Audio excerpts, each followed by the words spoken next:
All right.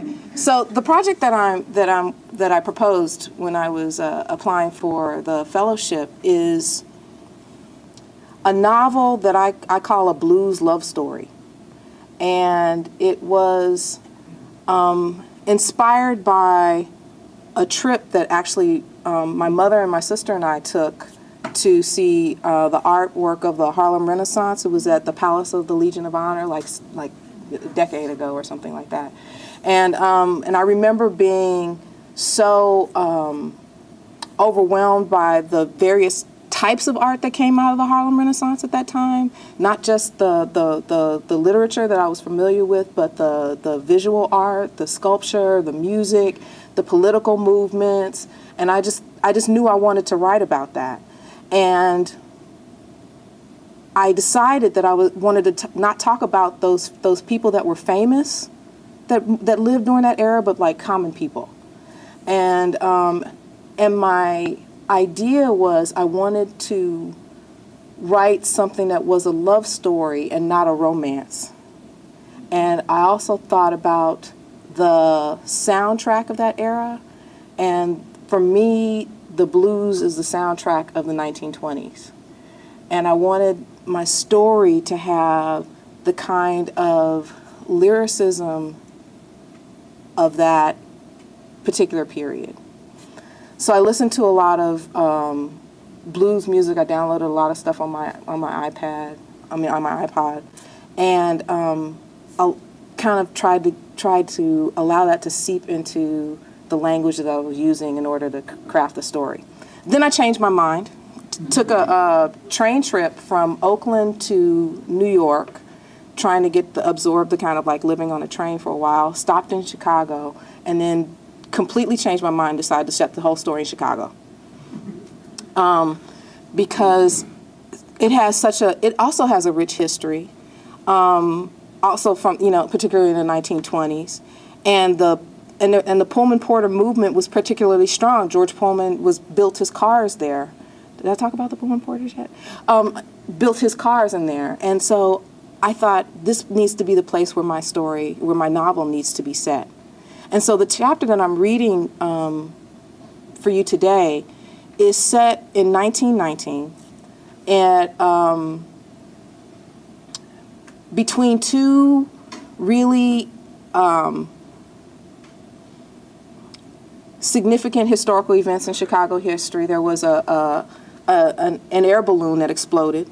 It was an air disaster that exploded in 1919, and then almost less than a week later, there was the largest race riot in the city's history. And the blues being what they are, I thought that this would be the appropriate time for my protagonist to meet between these two events, and so that's the setting of the story. So I hope you enjoy it. 6 days before Eugene Williams would drown at the 29th Street beach, Evergreen would meet Hannibal. She wouldn't be formally introduced to Hannibal that day. They would merely end up standing next to one another on a crowded street the day the dirigible exploded. Had she grown up in the South and had been taught to read signs, she would have probably considered the sight of a glowing fireball in the sky an omen of some kind, but she was born and bred in Chicago, and her grandmother and mother discouraged any behavior that reminded them of dirt, debt, and cotton.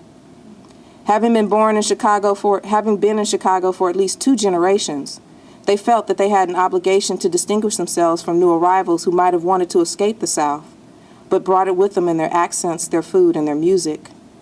So Evergreen knew the differences between German and Polish sausage, and she and her sister Ruby could play a polka or a classical march on the piano if forced. And she could feel the departures and arrival of streetcars the way some old folks could feel the coming of rain, but she didn't know how to be suspicious or cautious or to protect herself from disappointments. She, Hannibal, and maybe 20 or so others on the street had stopped to watch the dirigible balloon float across the sky, its silver skin stretched across the skeleton, the frame pressed against the aluminum looking like the whalebone corset her grandmother still wore. The bloated oval balloon temporarily blocked out the sun, and it was the unexpected gift of shade in July that made everyone stop and look up. She had been standing on a street corner waiting for an opportunity to cross. She didn't notice the cars coming towards her. Instead, she continued to watch the balloon, so she was one of the few who saw the flame shoot from its center. That was when she grabbed the arm of a stranger next to her and whispered, "Oh my God." She knew he had said something either in response to her unexpected touch or her shocked whisper, but she never knew which it was since it was drowned out by the sound of the explosion. When she could hear nothing over the shouts and confusion in the streets. The balloon shuddered and was engulfed in flames. 4 parachutes emerged from the smoke. 3 were already on fire. One hovered for only a second before falling like it had been cut from an invisible string. Evergreen stepped forward, her hands reaching out automatically as if to catch it. Hannibal was the one who grabbed her, pulling her back onto the sidewalk out of the path of a taxi. "Don't," he said in her ear. "You can't help nobody by getting killed." And when they heard more explosions, they ran to the shelter of a doorway with others. He shielded her with his body. Gold buttons and smoke was all she saw. There were more explosions as each of the gas bags inside the dirigible detonated one after another, ending finally with a boom that let them know that the balloon had crashed into a building. Ashes began to fall like snow all around. There was another boom and a loud whoosh that felt like the world had sucked in its breath. For a second, Evergreen felt that there wasn't enough air. She began choking. "You need to get out of here," he told her. She nodded, and they began running to the corner where the streetcar usually stopped. But now the streets were crowded with people evacuating buildings. Some stood, still looking at the sky where billows of smoke were rising. Others ran away, not certain what they were running from. Police and firemen were fighting them, weaving their path through the streets in the opposite direction. Streetcars had stopped, overfilled with people in panic. "It would be quicker to walk," she said when she saw them. Beside her, Hannibal nodded and grabbed her hand and kept another on the small of her back, and they cut a staggered path away from the loop. They started walking toward the south side. It took time, during which they never spoke and never slowed, not until the air was no longer gray and the skyscrapers turned into small buildings.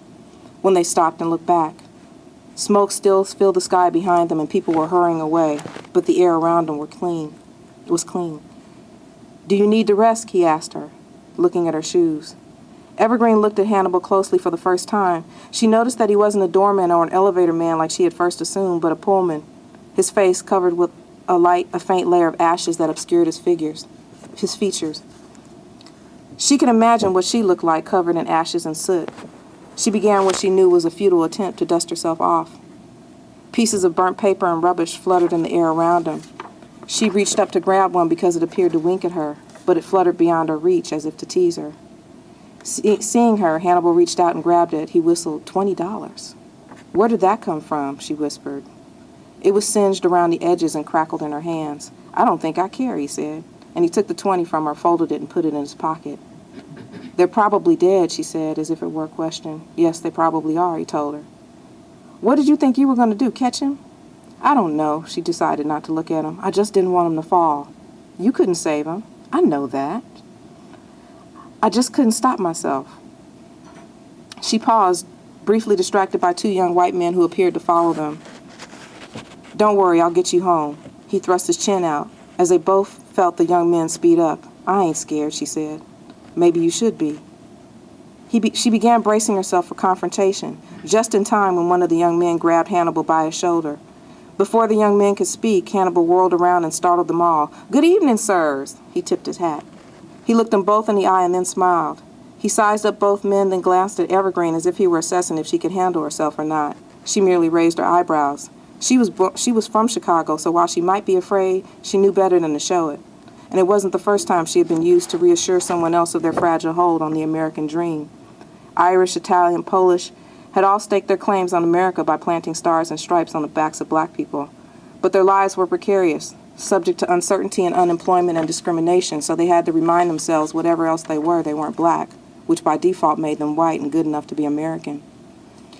The boys were taken aback, accustomed to catching black people off guard, chasing them down and peppering them with their hatred. They had seen more backs than faces. Hannibal's face, his studied friendliness threw them off guard, which made them angrier. Evergreen watched while one grew red in the face and the other closed and opened his fists at his sides. "What are you doing here, nigger?" the shorter one asked. His lip curled into a sneer, the way they always do when they use that word, as if the curl itself was part of the presentation. Beside her, Hannibal stiffened, though the expression on his face never changed.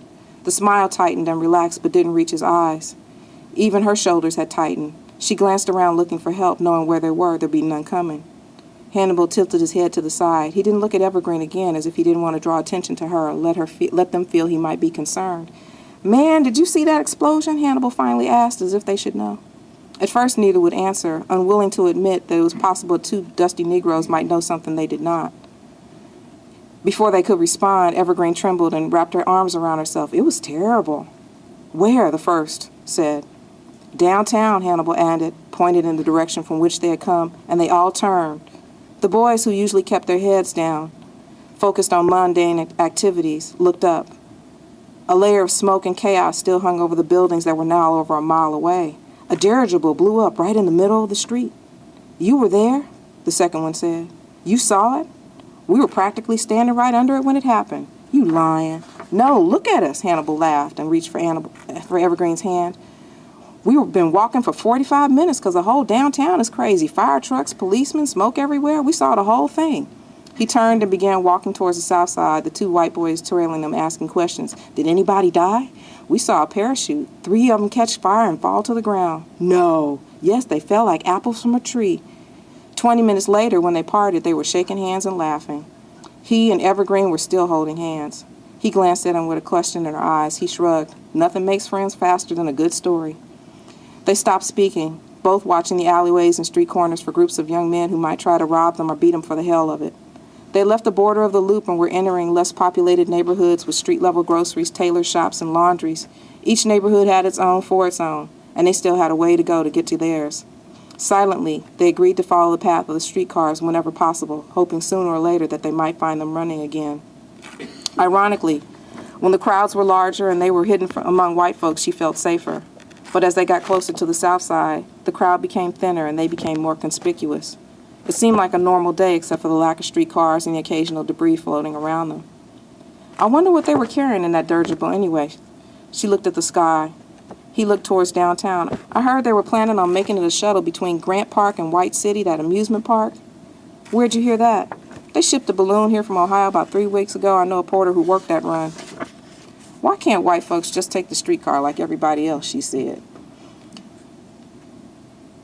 "People got a right to want to travel in style," he said, scratching his chin. "Ain't nothing wrong with that."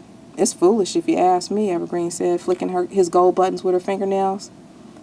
"Seems to me like you do all right," he said so slowly she thought she could hear cornmeal grinding in his drawl. "I do at that, porter," she said.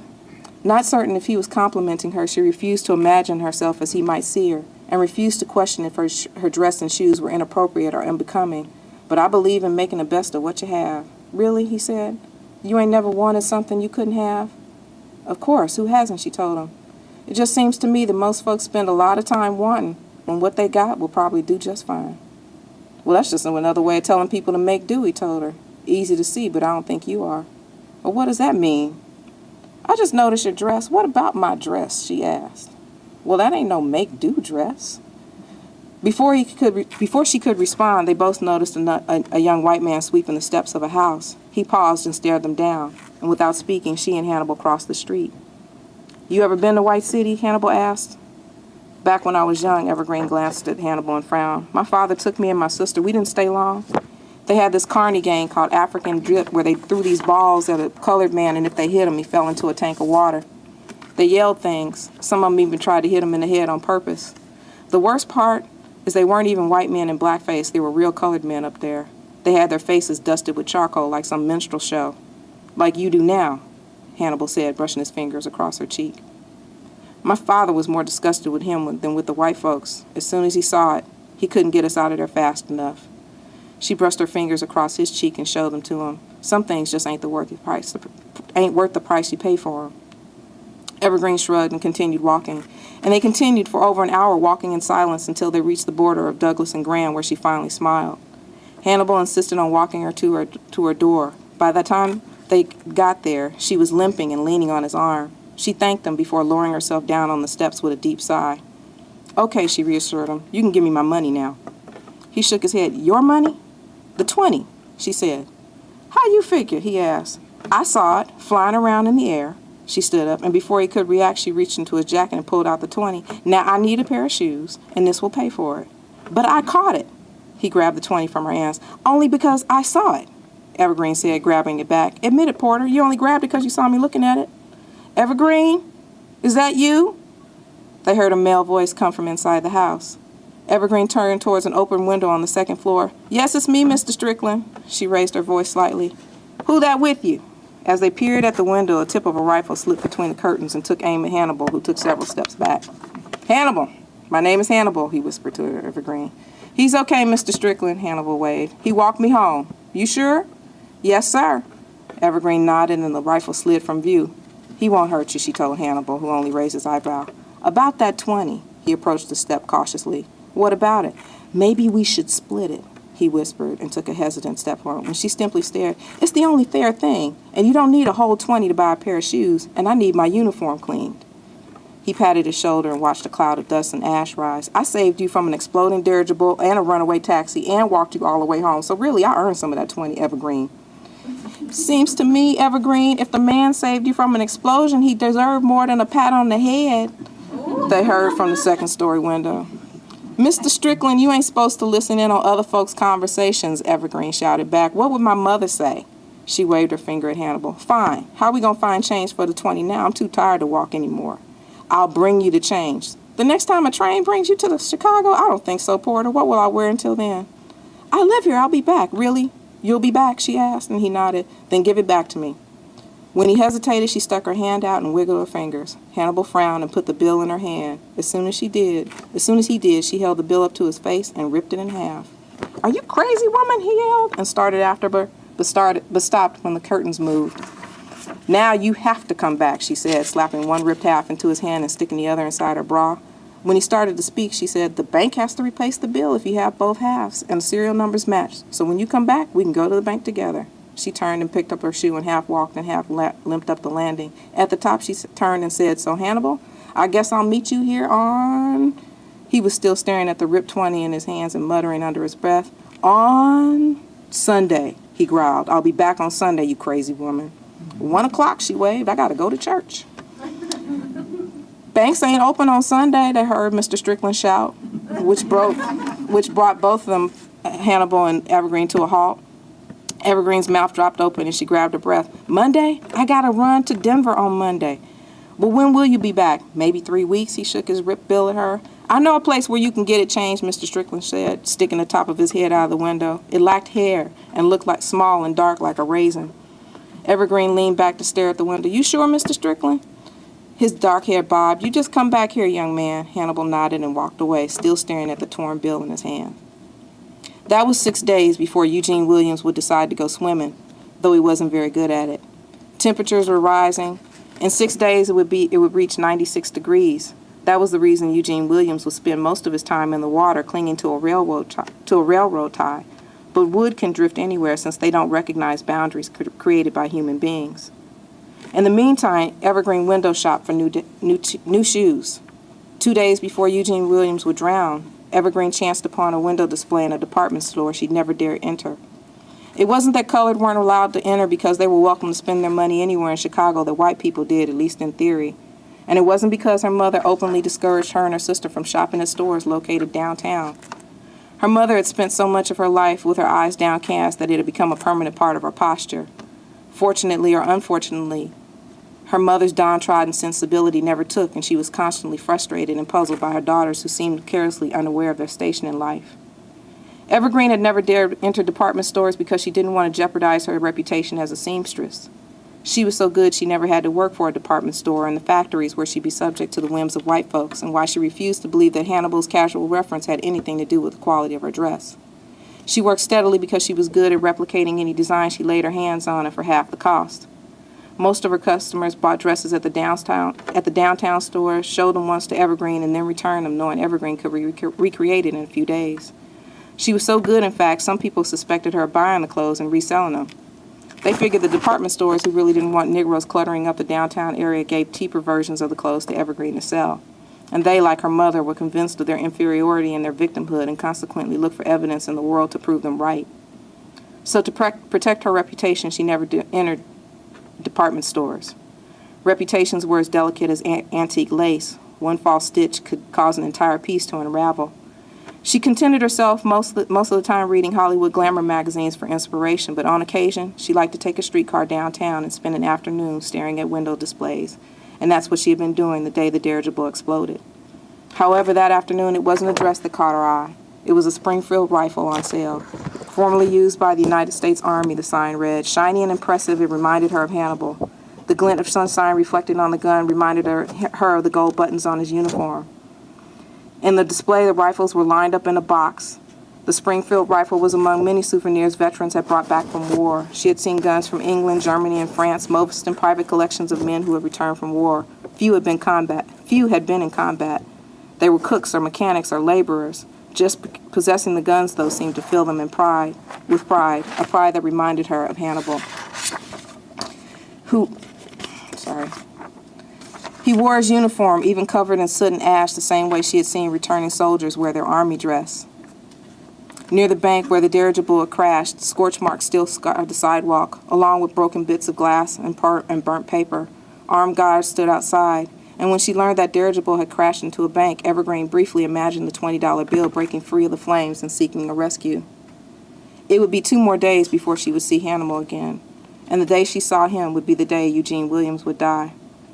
The railroad tie he held onto would break free of the makeshift raft his friends had made and leave him without rescue. The young white men protecting their side of the beach the way they protected their neighborhoods, jobs, and political offices decided to play African dip by throwing rocks at Eugene until his head fell below the water. The young man who did the throwing won a prize since the police allowed him to go home. Witnesses protested and argued with police until one of their own was arrested, and that was what started the riots. It started with the argument between the witnesses who had seen the drowning and the arrest, those who had heard about it and demanded justice, and the police who were disinclined to provide it. That was followed by bricks, groups of white men who roamed the streets stoning anyone who was black and alone. Then came the knives, when black men stabbed anything that moved and held a white person, whether it was a streetcar, automobile, or horse-drawn wagon. The police, thinking to contain the violence, would cut off all streetcars in and out of the South Side so no one could help or escape. Later, in the days after,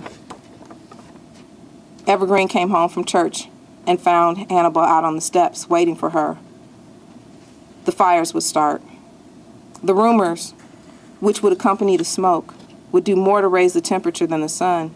Streets would be barred with steel cable to prevent the fire department from entering, and after that it didn't matter because the phone lines would be cut. It would get worse when they all, white, black, police, started shooting from the tops of buildings or unguarded alleys. Bodies of the unconscious or dead would lie in the streets, waiting for ambulances that might not come. Gangs of white and black would wander the streets looking for a fight, dragging people from streetcars and automobiles, smashing windows and looting. Others would stay home, trying to protect their own from harm, shooting at, throwing at, or beating down anyone who seemed threatening. It would last for almost 7 days. 38 people would die, and over 500 would be injured. Some 1,000 people would be homeless, and some would get back on the trains that brought them there and take their chances in the South. But before the National Guard would be called in and 4 regiments of troops mobilized and order restored, Evergreen would find Hannibal waiting on her front steps.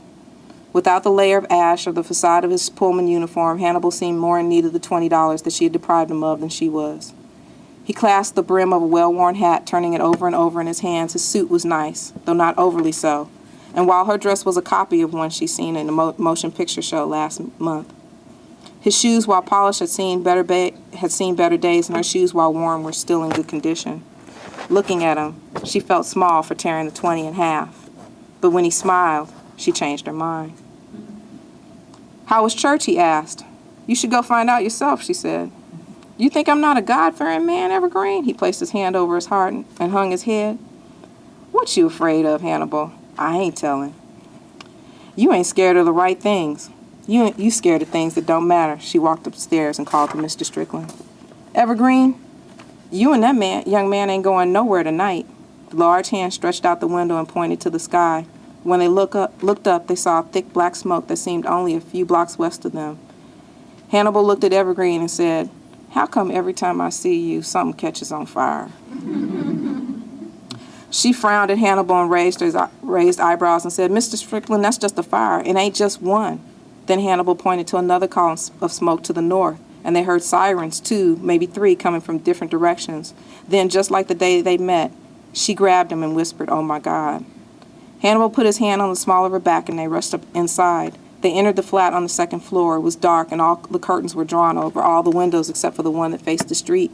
Next to it was an armchair. Leaned against it was the rifle they had seen the day before. Evergreen rushed to the window, and from there she could see 4 or 5 different columns of smoke crisscrossing the sky. Out of the bedroom, a man came striding towards them with a second rifle and a revolver in one hand and a revolver in the other. The top of his head skimmed the doorway, and when he leaned over to shut the door behind him, they could see the top of his head was wrinkled and scarred. Earl Strickland looked over Hannibal slowly before he handed him the rifle. He pointed with his gun to the ottoman next to the window, indicating Hannibal should sit there. "I don't think this is necessary," Hannibal said. "Maybe it is, and maybe it ain't. Wouldn't you rather find out with one of those in your hand?" He handed the revolver to Evergreen. "Maybe it's just like the 1871, Evergreen stared at the gun in her hands. "I ain't old enough to know, Evergreen, but I ain't heard no sirens for an hour. And I've been hearing gunshots and yelling of some kind going on 2 full hours now. Somebody, somewhere, done something foolish, and I think we all gonna pay for it." Hannibal glanced over at Evergreen. "Don't scare her." "I ain't scared," she told him. "This ain't what scares me." Strickland laughed. "That girl can handle anything. She's probably stronger than you and me put together. Most women are." From the window, they could see more clouds of smoke and began smelling wood burning and bricks, and slowly they began to pick out sounds of gunshots, some far away, others close by. Evergreen sat on the floor next to the ottoman with her back to the chair, her feet tucked under her. Hannibal sat down in the ottoman with the rifle between his legs. While they waited for darkness to come, Strickland talked about being a soldier in the war and how he acquired the rifle he held in his hand from a dead German. The one Hannibal had he bought on sale. They sat that way until darkness came, and the only lights came from candles Strickland had lit and the fires that lit the sky. Occasionally, when someone would walk or run down the street, Strickland would slide his rifle out and take aim. If he recognized them as a neighbor or friend, he allowed them to pass, sometimes calling out to them and advising them to get off the street. More often than not, he just watched until they passed. While he did, Evergreen told him how she had gotten her nickname. Only her mother called her Evelyn. She told him how she'd come to love sewing from working in her father's shop. "I mean to buy that shop again one day." Once or twice, a car drove by full of young black men, all holding bricks and a few with revolvers that they shot into the sky. Strickland talked about watching the first skyscrapers being built downtown. He remembered how deep the steel went into the ground and the men who walked as if on tight ropes across steel beams. "I wonder if we seem like tiny ants to God, trying to carry this heavy load so much more than we weigh. When we build these buildings, is it so we can be closer to God, or so we can seem bigger than we are?" When a group of young white men came riding down the street, probably 13 deep, with 4 hanging off the sideboards, some had bricks, others held bats, he took his rifle and took aim and signaled for Hannibal to do the same. The car appeared to slow down, and 2 young men riding on the sideboard hopped off. They were followed by 4 others who climbed out of the car. One held a canteen used for gasoline. 2 of them approached the building. Evergreen could see the lighter in one's hands. But before they reached the building, Hannibal fired off a shot that knocked the canteen out of the young man's hands. The other ones ran for the car. Strickland fired another round into the air before they could gather their courage and fire back. Hannibal asked Evergreen if she remembered the houses they passed on their walk from downtown. He had never seen so many different types of houses, ones like little cottages with gardens in the front, others that looked like gingerbread, big frame houses with onion-like domes and turrets like out of a storybook. He loved them all, except for the row houses with their boxy front and military-like lines. "Ever notice how houses in Chicago have no porches?" he asked them. "Barely a stoop to rest your feet on. What I miss most about the South? Houses with big porches and people sitting in big chairs drinking and telling stories just waiting for you to come by. You felt welcome. Where do you go in Chicago to feel welcome?" He turned to Evergreen and said, "My mama lives in a row house. She left Mississippi to come here 18 years ago. She left me there." Looking at him, Evergreen felt like he was a piece of fine cloth, so that if she were to put her hand behind his back, she'd see it. When the sunlight began creeping over rooftops, Hannibal insisted he needed to leave. After giving the rifle back to Strickland, Hannibal rose to his feet and pulled his hat down over his eyes. "I got to be at Union Station. The city of Denver waits for no one." Evergreen argued, but Strickland didn't try to stop him. He leaned back to peer under Hannibal's brim and stared for a moment. "I see you got to go, don't you?" Hannibal tried to give his half of the 20 to her, but Evergreen told him to hold on to it. She placed it in the palm of his hand and squeezed it. "We'll fix it when you get back." She attempted a smile that dried up before it could happen. "Don't worry," he said, and he hesitated before he took the bill back, as if he were afraid of it. But then he folded it and put it into his pocket. "I don't worry," she lied, "but it would help if you sent me a telegram once you reached the station." "I can do that," and then he left. A week after Hannibal left Evergreen, messengers began delivering telegrams inside the boundaries of the South Side. For fresh food, Evergreen and Strickland had walked to the line established by the military who gave them handouts. And even after the military was gone and normal hostilities established between the South Side and everywhere else in Chicago, Evergreen waited for a telegram that never came. She was keeping her half of the 20 in her bra, anxious to reunite it with its other half. And it was a full month before she would take a streetcar downtown to window shop for shoes in the Loop. Looking at the window was a reminder of the walk they took in the southern houses with porches that felt like welcome. Scorched sidewalks had yet to be repaved in front of the bank where the dirigible had crashed, but in Evergreen's opinion, it would be best if they left everything as it was. It was when she was down there that Evergreen saw Hannibal again, back in his uniform and escorting a woman whose hands played with his gold buttons like piano keys. It was then Evergreen decided to go ahead and buy new shoes. Finally, 30 days after Eugene Williams died on the 29th Street beach, Evergreen took half the $20 bill, tucked it into the corner of her mirror to remind her of disappointment.